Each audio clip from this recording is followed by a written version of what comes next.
История с пасхальным перемирием приняла неожиданный оборот. На ни с кем не согласованное предложение Путина перестать стрелять через 1,5 часа невозможно было ожидать положительного ответа. А он взял и поступил. Владимир Зеленский не просто согласился прекратить огонь на время Пасхи, а предложил продлить это перемирие еще на 30 дней. Это коренным образом изменило всю ситуацию.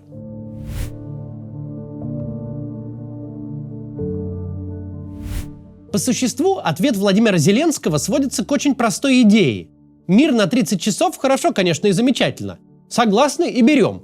Но погодите, братцы, если мы в принципе можем вот так вот просто взять и не стрелять друг в друга 30 часов, то зачем возобновлять после их истечения?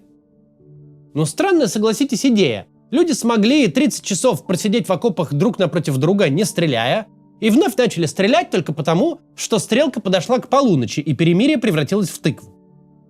Ведь хорошая идея это, в общем-то. Всем нравится, люди не умирают. Почему же им надо снова продолжать умирать?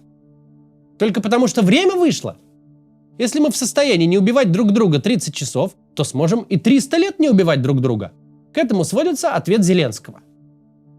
Ответ этот полностью переворачивает ситуацию. У Путина был простой, как 3 копейки план. Предложить перемирие в такой момент и таким образом, что его заведомо нельзя будет принять и исполнить. Показать Трампу, который явно бесится и теряет интерес к этой свистопляске, что вот, мол, мы предложили, мы в одностороннем порядке огонь прекратили, а они, подлые разжигатели войны, не ответили нам взаимностью. И этот план на месте провалился, просто вот потому, что Путину взаимностью ответили. Причем весьма форсированно. Бог его знает, каких усилий стоило за 75 минут принять решение и донести его до циклопических масштабов армии. Но, видимо, из тех сообщений, которые выходят в паблик с линии фронта, каким-то образом это удалось сделать. Понятно, что локальные перестрелки остановить невозможно. Понятно, что связь не идеальная. Но, насколько можно судить, боевые действия в большом масштабе приостановлены. Путин сделал все от себя зависящее, чтобы предложить перемирие так, чтобы его совершенно точно не приняли. А его не просто приняли, но сделали шаг вперед. Теперь уже Путину предложено долгосрочное перемирие, которое предлагается считать вступившим в силу, а отказ от перемирия будет расцениваться как односторонняя агрессия. Путин обнаруживает себя в интересной ситуации. Перемирие де-факто есть, причем в том формате, на который согласилась Украина 11 марта, безо всяких условий и требований. Перемирие, которое Путин даже и близко не собирался заключать, и внятно об этом сказал. Но оно случилось, причем по его же инициативе. Путин был абсолютным хозяином ситуации. Он выдвинул заведомо невыполнимое требование, чтобы обвинить оппонента в том, что тот его не выполнил.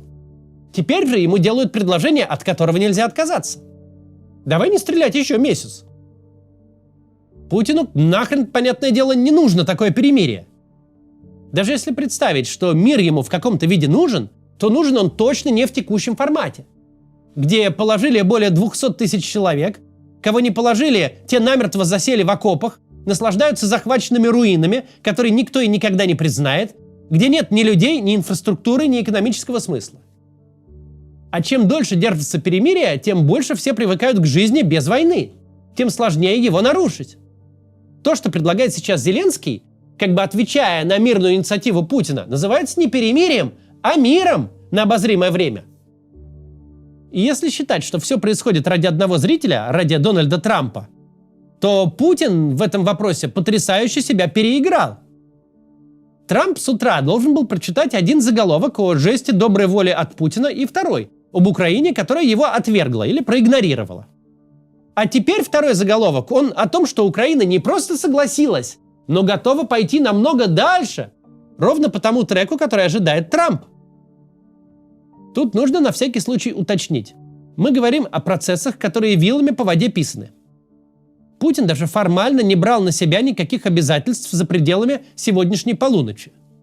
А даже те, что взял формально, легко заканчиваются синхронным заголовком всех государственных медиа. «Киевский режим совершил вероломное нападение, и мы вынуждены ответить и вновь начать стрелять».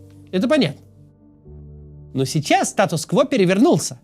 Теперь Путину нужна причина не чтобы закончить стрелять, а чтобы начать стрелять вновь. Причину состряпают, вопросов нет. Но делать это надо оперативно и на глазах того самого Трампа, который уже на низком старте объявить, что всех помирил.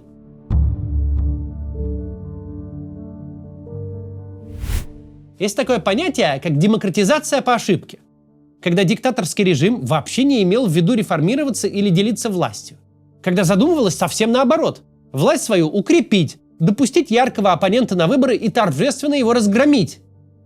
Какой-нибудь референдум о безграничных полномочиях провести, что-то в таком духе.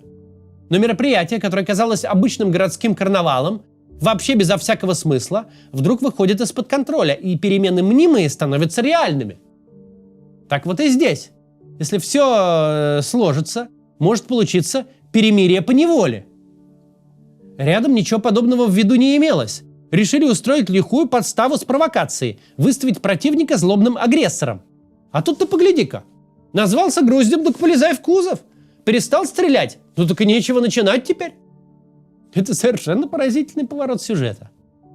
Безо всяких обсуждений признания Крыма, без торга по территориям, безо всяких претензий на Запорожье и Херсон. Главное, безо всяких затянутых до последнего переговоров.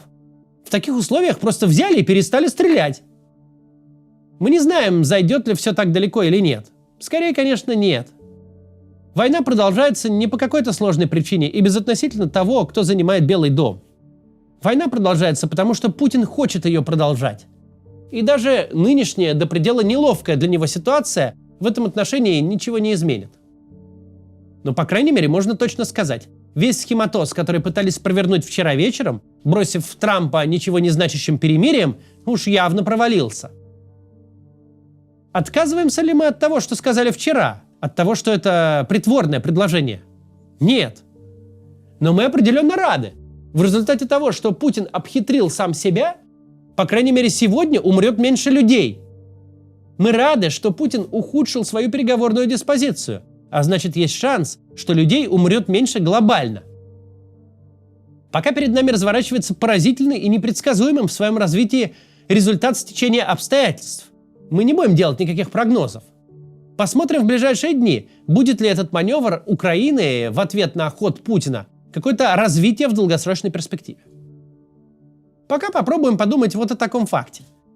Мы с вами имеем первый день из более чем 1100 прошедших 24 февраля 2022 года, когда боевые действия, видимо, реально затихли. Это явно следствие ошибки. Никто такого в виду не имел. Но это самая лучшая ошибка Путина за 3 с лишним года. Есть такое мнение, что сколько ни говори халва, во рту слаще не станет. В бытовой жизни так и есть. Но в политике, особенно в большой и глобальной, все работает иначе. Слова, повторяемые громко и системно, сами по себе становятся сущностью, даже если никакой сущности под ними не было. Обычно мы видим, как это проявляется в чем-то не очень хорошем. Когда вдруг жители деревни на 500 человек, где есть ровно одна школа, ровно с одним классом и ровно одним унитазом, вдруг начинают верить, что нет для них проблемы больше, чем трансгендерные туалеты. Когда люди вдруг решают, что главные их проблемы ровно те, с которыми они никогда не сталкивались и не столкнутся. Но сейчас мы видим, что это может работать и в позитивную сторону. Да, за эти 3 месяца мы не раз убедились. 90% того, что администрация Дональда Трампа говорит о перспективах мира, чистейшая фантазия. Просто поток балабольства, не основанного ни на чем. Но последовательное этого балабольства повторение действительно создает политическую реальность, где обе стороны обязаны что-то делать, что будет демонстрировать их стремление к миру. Демонстрация эта может быть совершенно лживой, но может сложиться, как складывается сейчас, что ты доврался до того, что следующий шаг оказался действием, которое нельзя просто так взять и отменить. Есть ли сомнения, что на деле Путин никакого пасхального перемирия не планировал? Никаких сомнений. В 23 году он подобное уже объявлял, и в те 2 дня российских солдат погибло примерно столько же, сколько в другие дни того месяца. Вот и в этом году не планировалось, а вон оно как получилось.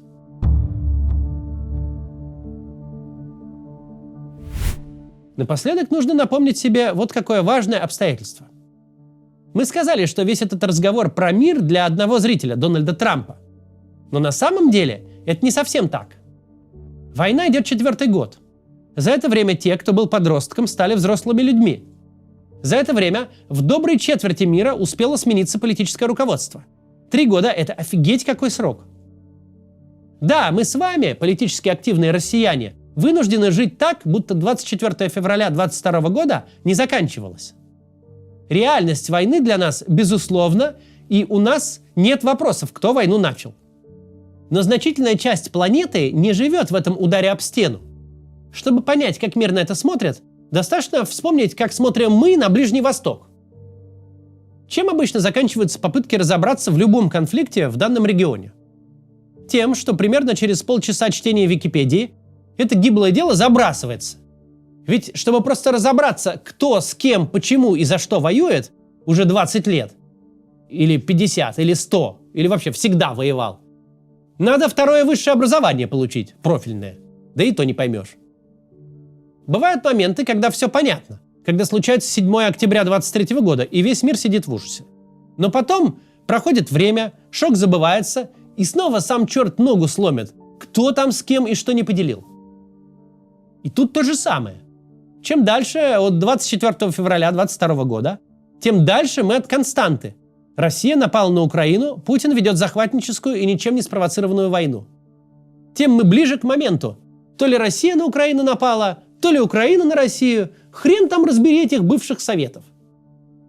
В такой ситуации, когда уже все подзабыли, с чего все началось, сама вывеска «перемирие» становится важной. Ведь тот, кто его нарушил и начал стрелять, агрессор в текущем моменте. Не в 24 февраля 22 года, который никто не помнит, а сейчас, прямо сегодня.